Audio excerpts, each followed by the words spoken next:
अक्षरमहं पुरुषोत्तम दासोस्मि। अक्षरेवोहं पुरुषोत्तमનો દાસ છું। अक्षरमहं पुरुषोत्तम दासोऽस्मि। अक्षरमहं पुरुषो। नारायण नारायण सबको। हम हर बार बताते हैं कि समर्पण करना है या सरेंडर नारायण के पास हमें रहना है, तो हमें किस प्रकार से सरेंडर भाव अपने भीतर उत्पन्न करना है या उस पथ पर हमें कैसे आगे जाना चाहिए। तो जीवन में जब भी हम किसी वस्तु या मन या वाणी या कर्म हम कर रहे बार बार मन के माध्यम से, शरीर के माध्यम से, तो वो सबसे पहले हमें नारायण को समर्पित करना है, क्योंकि हम वो उसका उपयोग कर रहे हैं। तो जो भी हमें समर्पण भाव कब उत्पन्न होगा, सरेंडर भाव कब उत्पन्न होगा, जब हम जो भी कर रहे हैं वो नारायण के पास रख कर बाद में अपने जीवन में लेते हैं, चाहे उसमें सबसे पहले वाणी। तो धीरे धीरे हमारी वाणी जो है वो हम सुनते हैं, व्हाट्सएप में मैसेजेस आते हैं कि छान के बोलनी चाहिए। यहाँ पर आपको छानने की जरूरत ही नहीं पड़ेगी, क्योंकि वो वाणी भी जो शब्द है वो भी एक प्रसाद रूप हो जाता है। तो जैसे ही हम उसको समर्पित जीवन के द्वारा समर्पण कर देते हैं तो वो कर्म भी सिद्ध हो जाता है।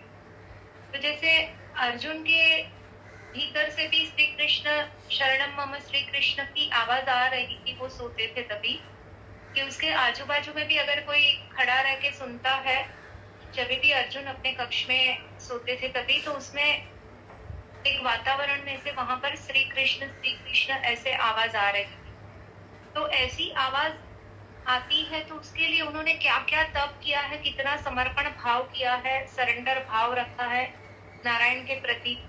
तो 1 साल तक हम जो जाप करते हैं एक ही मंत्र का, वो वाणी से हमें करना चाहिए। उसके बाद 3 साल तक हमें कंठ से वही जाप करना चाहिए, और उसके बाद 3 या 5 साल तक हमारे कर्म और हमारी क्षमता अनुसार मन से जाप होना है।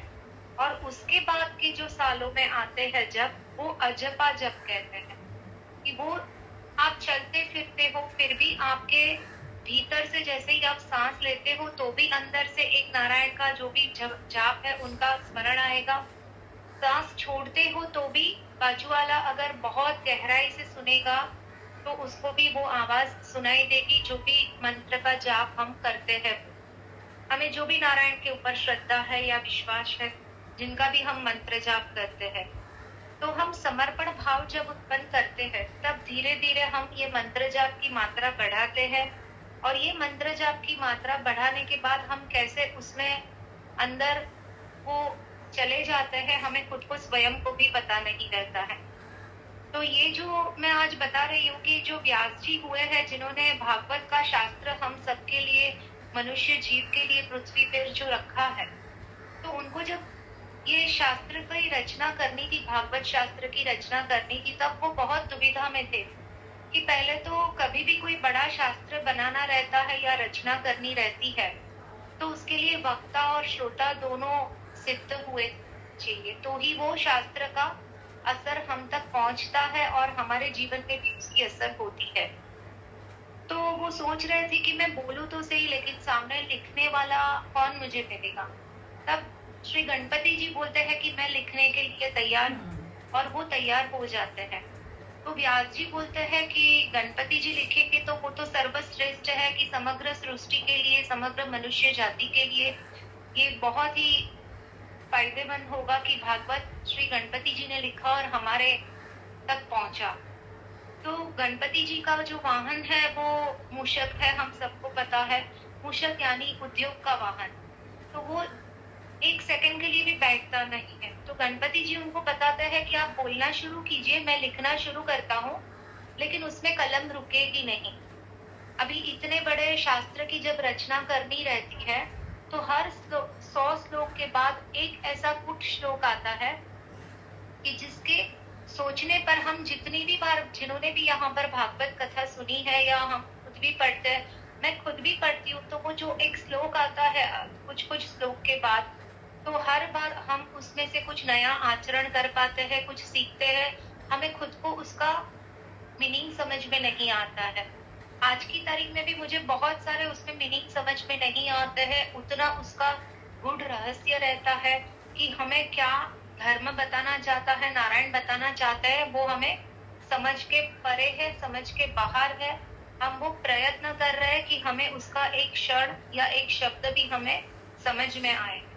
तो जैसे ही ये पुट श्लोक आता है 100 श्लोक के बाद, उतने समय में व्यास जी जो है वो थोड़ा सा फ्रेश होके आते हैं, गणपति जी को वहां पर श्लोक लिखते रहते हैं। अब पूरा शास्त्र 7-8 दिन तक ऐसे लगातार लिखते रहे गणपति जी, और व्यास जी बोलते रहे। अब इतना बड़ा शास्त्र की रचना तो हो गई, लेकिन उसको पब्लिक तक पहुंचाना, मनुष्य तक पहुंचाना और उसका सही मार्ग से जीवन में आचरण में लाना, पढ़ना, उतारना बहुत पीछे का बहुत बड़ा था। तो व्यास जी चिंतित हो गए कि अभी उनकी तो उम्र भी हो रही है, तो ये जो है वो कौन पहुंचाएगा। तो बहुत सोच रहे थे, वो श्री नारायण से, विष्णु से, ब्रह्मा से, शिव जी से बातें करते थे, और उन्होंने कभी भी अपने संतान, उनके पास कोई संतान नहीं थी। तो उन्होंने शिव जी को बोला कि विष्णु जी के तो बहुत सारे अवतार रहते हैं, राधा कृष्ण, सीता राम, लक्ष्मी नारायण, लेकिन शिव जी के बहुत कम अवतार होते हैं, क्योंकि जो पृथ्वी का पालनहार है वो नारायण है, तो उनको तो बार बार जन्म लेना पड़ रहा है। तो शिव जी, आप जब समाधि में जो आनंद की प्राप्ति लेते हो, वो आनंद की प्राप्ति हमें मनुष्य को देनी है, तो आप मेरे उदर पुत्र के रूप में आइए। तो रुद्र के, महारुद्र का कभी जन्म नहीं होता है, लेकिन बहुत विनती के बाद जब व्यास जी ने बोला, तो शिव जी भी सोचने पर मजबूर होते हैं कि मैं जो समाधि में आनंद लेता हूँ, अगर मैं अकेला लेता हूँ तो समग्र सृष्टि में वो ऐसे बताया जाएगा कि मैंने अकेले आनंद लिया है। तो मुझे भी मनुष्य को पृथ्वी पे जाके ये इसका आनंद, समाधि में जो आनंद मैं अनुभव कर रहा हूँ, उसका आनंद हमें देना चाहिए। और फिर उनके वहां पर पुत्र के रूप में वो गर्भ में आते हैं शिव जी, और उनका नाम है सुखदेव जी। अभी सुखदेव जी जैसे ही वो गर्भ में बीज उत्पन्न होता है, तभी से वो माया से परे है, उनको माया का स्पर्श नहीं है। वो अपने माता के गर्भ में 16 साल तक रहे हैं। तब व्यास जी उन्हें बहुत बताते हैं कि मेरी उम्र हुई है, मुझे ये मेरी जो यात्रा है जीवन की वो अभी समाप्त होने आई है, तो पुत्र आप बेटा बाहर आइए माता के गर्भ से, क्योंकि माता को भी बहुत पीड़ा हो रही है 16 साल तक एक गर्भ को, माता के गर्भ में रहना एक शिशु को। तो सुखदेव जी माता के गर्भ से ही पिता से बात करते हैं कि मुझे बाहर आने से डर लगता है, क्योंकि समग्र पृथ्वी पे माया का आवरण है और मुझे माया का स्पर्श नहीं चाहिए। तो बोला, मैं तुझे माया के स्पर्श से छुड़ाऊंगा। तो बोला, आप कैसे छुड़ाओगे, क्योंकि व्यास जी, आप पिताश्री, आप तो खुद ही माया में जुड़े हो, क्योंकि आपने मुझे अभी भी बुलाने के वक्त बताया कि बेटा बाहर आओ, और तेरी माता वहां पर दुखी हो रही है, उसे कष्ट हो रहा है, तो कहीं ना कहीं आप भी परिवार की माया में जुड़े हुए। तो बोला कि फिर कैसे करें कि आपको बाहर लाने के लिए। तो बोला, जब तक माया मुझे स्पर्श करेगी तब तक मैं बाहर नहीं आ सकता हूँ, ये मुझे उनमें पढ़ना नहीं है। तो सोचने के बाद व्यास जी सुखदेव जी को माता के गर्भ में बताते हैं कि ठीक है, कोई बात नहीं, तो हम माधव राय को बुलाते हैं, श्री कृष्ण को बुलाते हैं, क्योंकि आप श्री कृष्ण के मानते हो, उनके आप में आराध्य श्री कृष्ण है, तो उनको बोलते हैं।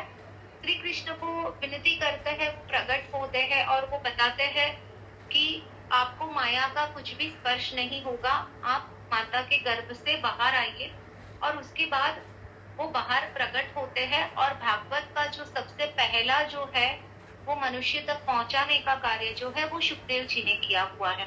समग्र सृष्टि में पृथ्वी में सिर्फ 2 ही व्यक्ति है, सुखदेव जी और वामदेव जी, जिनको माया का स्पर्श नहीं हुआ है। बाकी मनुष्य धारण जब स्वयं नारायण भी करते हैं, हमें माया का स्पर्श होता है, लेकिन वो बहुत ही अवेयर होके जागरूकता के साथ उसमें कर्म करते हैं। और इसीलिए हमें श्री राम भगवान के जीवन से जो समर्पण भाव परिवार के लिए है वो दिखता है। श्री कृष्ण के अवतार से हमें दिखता है कि कोई भी नारायण का अवतार ले लो, उसमें हमें कुछ ना कुछ सीख मिलती है कि हमें किस प्रकार से अपने जीवन में आगे जीना चाहिए। 16 साल तक सुखदेव जी ने जब माता के घर में श्री कृष्ण का श्याम सुंदर का वो फॉलो करते थे, मानते थे, तो श्याम सुंदर का सतत स्मरण करते थे, तो उनका रंग भी जो था शरीर का वो श्याम हो चुका था। क्योंकि 16 साल तक सिर्फ और सिर्फ जैसे ही माता अंदर श्वास लेते हैं और गर्भ में शिशु को मिलता है, तो वो श्वासों के माध्यम से कि वो श्री कृष्ण शरणम मम श्याम सुंदर का मन से वो वहां पर स्मरण कर रहे थे। तो जब इतनी तीव्रता हमारे भीतर श्री नारायण के प्रति होती है, हम जब सब कुछ समर्पण नारायण को करते हैं, तो हमारे जीवन में जो प्रश्न है वो प्रश्न हमें कुछ भी नहीं लगेंगे। हमें ऐसे लगता है कि ये तो हम जैसे छोटे छोटे खिलौनों से खेल रहे हैं, वैसे हमें अनुभूति होती है। तो हम सत्संग में जुड़ते हैं तो बार बार हम चार्ज होते हैं कि हमें संसार में तो रहना है, हमें परिवार के साथ भी रहना है, हमें कुछ भी छोड़ना नहीं है। लेकिन उसमें रह के भी हम धर्म को पकड़ के, सत्संग को पकड़ के, हम किस तरह अपने स्वयं की जर्नी जो है उसमें नारायण के प्रति 2 कदम आगे करने का प्रयास कर सकते हैं, और हमारे परिवार में उस 2 कदम के प्रयास से कितनी शांति और कर्म में परिवर्तन आता है। तो ये जब हम धर्म को पकड़ते हैं, तभी है हमें ये पता चलेगा कि हम कौन से पथ पर आगे जा रहे हैं।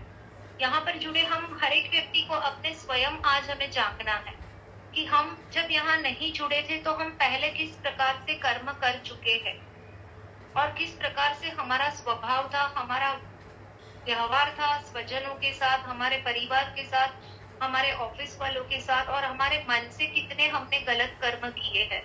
तो जो धर्म है उसको हम पकड़ते हैं, हम सत्संग को पकड़ते हैं, तब जाके हमारे भीतर में हम वो आचरण का प्रयास कर रहे हैं। अभी तक तो हमने ये 1000 सेशन होने आए हैं, लेकिन अभी तक आचरण का भी प्रयास नहीं किया है।